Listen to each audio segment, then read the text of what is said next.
जय शिवराय मित्रांनो, बंधूंनो आणि भगिनींनो, शेतकरी बांधवांनो, बघा आता राज्यामध्ये शेतकरी कर्जमाफी याची प्रक्रिया सुरू झालेली आहे. जे पात्र शेतकरी आहेत त्या सर्व पात्र शेतकऱ्यांना कर्जमाफी मिळणार आहे.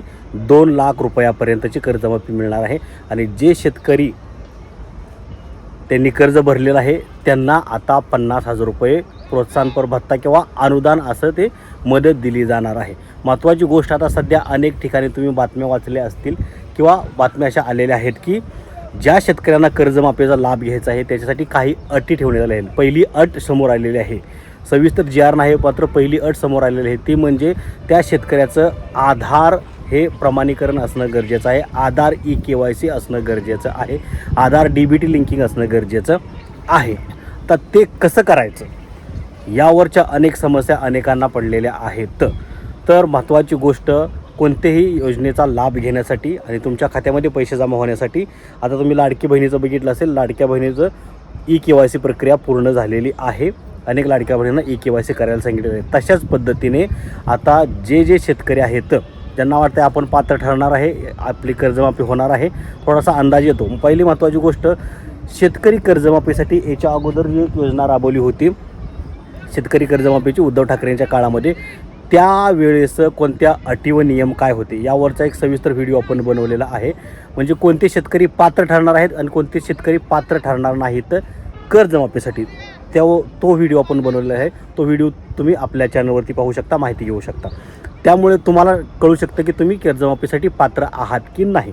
दुसरी महत्त्वाची गोष्ट, आता आधार EKYC कसे करायचे, तर या संदर्भात तुम्ही बँकेकडे जाऊन आधार EKYC करू शकता. बँकेवाले तुम्हाला, अनेकांना बँकवाले काय मदत करत नाहीत, तर तुम्ही तुमच्याजवळ जे आधार ऑनलाईन सेवा केंद्र आहे तिथं जाऊन तुम्ही आधार EKYC करू शकता. बँकेत पण करू शकता. आणि तुमच्याजवळचे जे काय ऑनलाईन सेंटर आहे, सायबर कॅफे आहे, तिथं जाऊन तुम्ही आधार EKYC करू शकता. पण मात्र यावरची सविस्तर जे काय GR आहे, अटी व नियम काय आहेत, प्रक्रिया काय असणार आहे, यादी, या संदर्भातली माहिती अद्याप अधिकृतरित्या सरकारने जाहीर केलेली नाही. तर तत्पूर्वी तुम्ही या ज्या काही साध्या गोष्टी आहेत त्या गोष्टी क्लिअर करणं, व्यवस्थित करणं ह्या गरजेच्या आहेत. अन्यथा तुम्हाला कर्जमाफी झाली परंतु तुमचे जे पैसे आहेत तुमच्या खात्यामध्ये जमा होणार नाहीत, कारण तुमच्या खात्यामध्ये काही प्रॉब्लेम येऊ शकतो. अशा साऱ्या समस्या आहेत. त्यामुळे तुम्ही तुमच्या खाते व्यवस्थित ठेवणं गरजेचं आहे.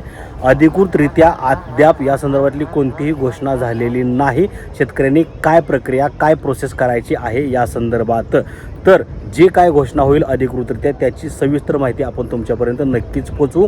शेतकरी बांधवांनो, या सगळ्या माहिती जाणून घेण्यासाठी, अपडेट जाणून घेण्यासाठी तुम्ही आपल्या चॅनलला सबस्क्राईब करायला विसरू नका. तर प्रत्येक शेतकऱ्याला, मात्र पात्र शेतकऱ्याला 2 लाख रुपयाची कर्जमाफी होणार आहे, हे मात्र निश्चित आहे. जय हिंद, जय महाराष्ट्र.